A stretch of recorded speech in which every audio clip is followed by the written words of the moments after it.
So giving all sorts of aliens ultimate forms has been one of the most interesting discussions that has been in the Ben 10 fandom. Of course, we know that going ultimate is giving DNA samples a simulated environment that forces combat-centric evolution.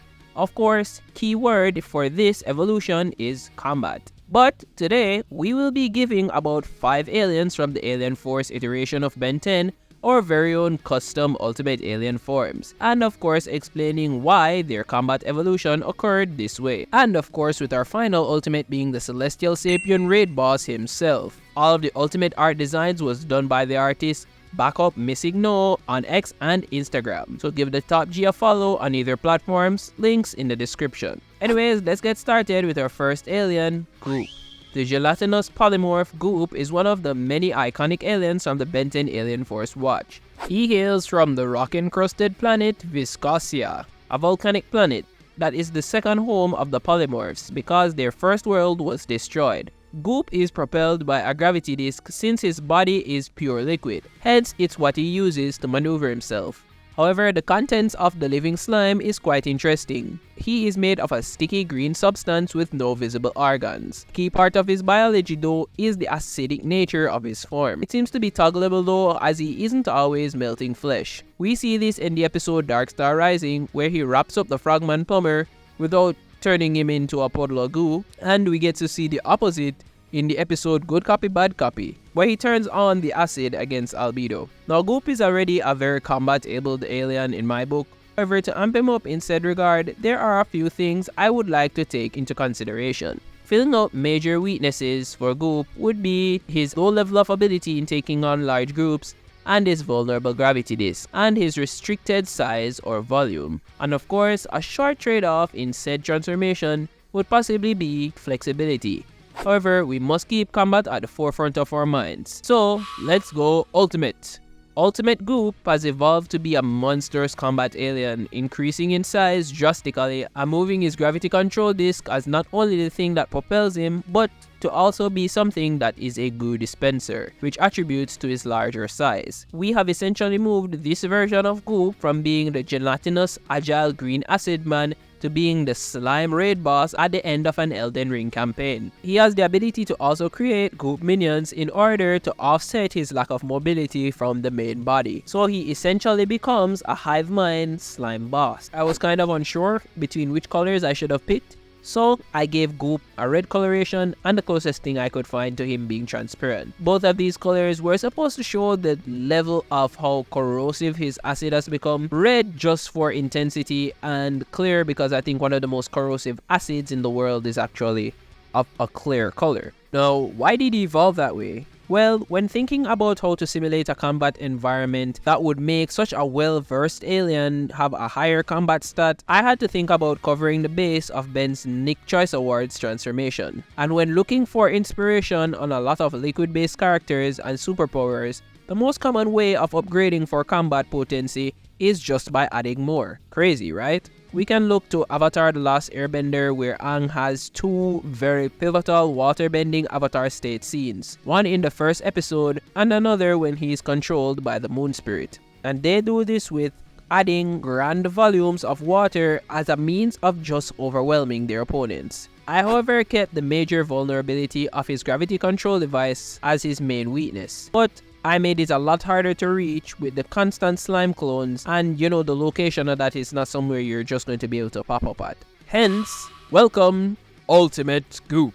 Before I go into the other ultimates, remember to like the video and subscribe if you're new. So let me discuss a bit of my philosophy on the ultimate alien. I believe that putting aliens through a simulation that causes the ultimate mode should be something that fundamentally changes an alien into a battle beast that is not only a grander threat to its own species and opponents, but to the predators as well. This would indeed include making drastic changes to their form and powers, amping them up for battle. An iconic example would be Ultimate Echo Echo, who moves from being a simple silicon-based lifeform with cloning powers. He is a pocket army, but he isn't an alien who packs an undeniable punch like a Humongosaur or even a Waybeak. And we can see this in the episode when regular Echo Echo battles Ultimate Kevin, where he pretty much gets smashed like Goombas for 3 points. However, when he goes ultimate, his attack potency goes all the way up, giving them the ability to control space in combat. Not like literal space, but to be able to control terrain better with the fact that he has multiple discs that are shooting sound. Hopefully you understand what I'm saying. That's what an ultimate transformation should be. Not just a recoloring of an alien, but a direct transformation and reworking of skills that are completely focused on becoming a better fighter. Next up is the alien Jet Ray. He hails from the planet Eropella. It's similar to Pisces as it is completely covered in water, with its species evolving to have their habitat either be air or land. He is an alien that's versed in neuroshock blasts from various parts of his body, and of course being able to fly at high speeds along with an aquatic biology, so yes, he breathes water. To get this alien into a combat mode, I would definitely double down on of course his neuroshock blasts and his ability to travel at high speeds, probably sacrificing a bit of precise speed for indexing into hyperspace jumping or hyperspeed in general. So let's go ultimate. Ultimate Jet Ray has an increased wingspan and size in order to assist him in generating massive bursts of speed that are so fast that it's almost like teleportation. And of course we double down on the neuroshock blasts, upgrading them into being particle ray beams. Now these are rays that can negate the high durability problem that Jet Ray faces in numerous battles, as particle beams go through armors when fired. It is also able to pulse, which means that the strength of the ray can be controlled and varied. These beams also have a secondary form of damage besides armor negation, which is causing Bremsstrahlung radiation. This radiation emits X-rays, which through Jet Ray's more complex eyes enable him to see through targets, being able to identify possible weaknesses. So essentially, the particle beams can do internal damage upon contact and emit X-rays as well because of the type of radiation. However, when pulsed, you can get access to either ability. So of course it must be charged first to go all internal radiation damage on you, and when it's pulsed on a low level of power, the X-rays are emitted to help identify weaknesses. I guess this overall gives Jet Ray a bit more of a mechanical set of evolutionary traits, ready for battle and never on the low end because of an opponent's durability. He evolved this way mostly to index on one of his greatest weaknesses in combat, which is his weaker shot blasts. These neuroshock blasts seem to be things that don't do a lot of damage to targets, especially once the durability range goes up. With the fact that these beams negate durability completely and go right through armor, it has completely transformed Jet Ray into a big combat threat. Introducing Ultimate Jet Ray. Next up is Chromastone. This alien hails from the once destroyed planet of Petropia and is what seems to be the sole existing version of Sugalite in the universe, who is basically Petropian Jesus. He has a multitude of abilities ranging from energy absorption and disbursement, flight, and of course high-level durability unless you have this sword. Bringing this alien into a combat-ready state would have to come from upgrading his energy manipulation abilities, and of course fixing two major issues with him. So let's go ultimate. Now this version of Chromastone brings forth more of a heavenly form in his transformation. It comes from his concept of basically being the crystal Jesus of Petropia, their savior and all that, the guy who revived the entire planet. We try to have him be likened to more of a realistic depiction of an angel. This form increases his mobility and the fact that his limbs aren't directly connected to his main body, of course maintaining his energy absorption ability, which can now amplify the absorbed energy, however only through the lance object that he has on his arm. Of course, he sacrifices a bit of durability for more potent damaging skills, becoming more like a heavenly glass cannon. Introducing Ultimate Chromastone.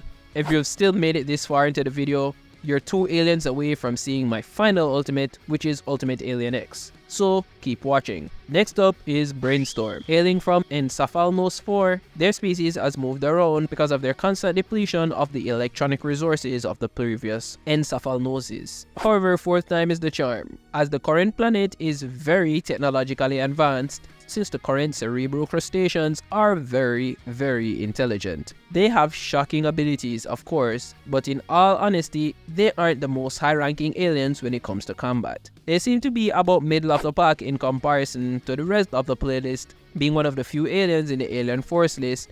With a known predator, he gets hard countered by the Vicetopus, and that is a problem. So let's go Ultimate. Now, Ultimate Brainstorm is an evolved cerebral crustacean that moves his abilities strictly into combat, just like one of Earth's most elite combat crustaceans, the mantis shrimp.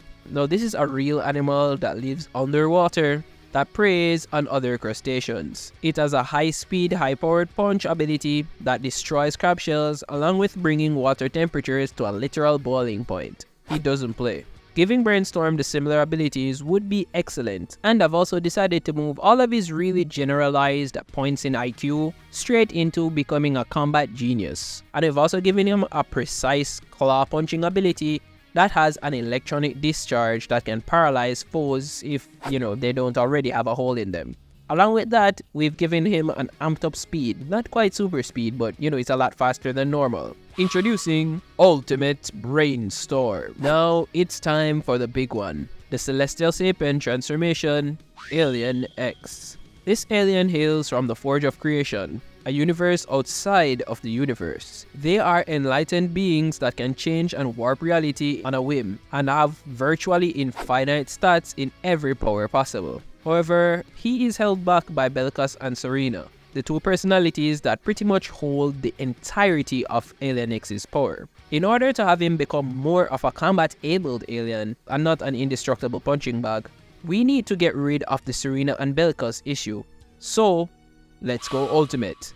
This form of Ultimate Alien X was inspired by the whimsical limitlessness of cartoon characters, like Bugs Bunny, and the strength and might of Zeus from the Hercules film. Along with being free-spirited like Gear 5 Luffy, this new form of Alien X removes Bellicus and Serena. However, Ben's infinite power is completely limited by his own imagination. So I would say he needs a good amount of free space mentally in order to dominate in battle. An unfocused mind will not unlock this hidden potential. Introducing Ultimate Alien X. And there you have it, my take on the Ultimate forms Jet Ray, Brainstorm, Goop, Chromastone, and Alien X. However, what would you have done differently with these Ultimate Aliens? Comment that down below, and don't forget to subscribe.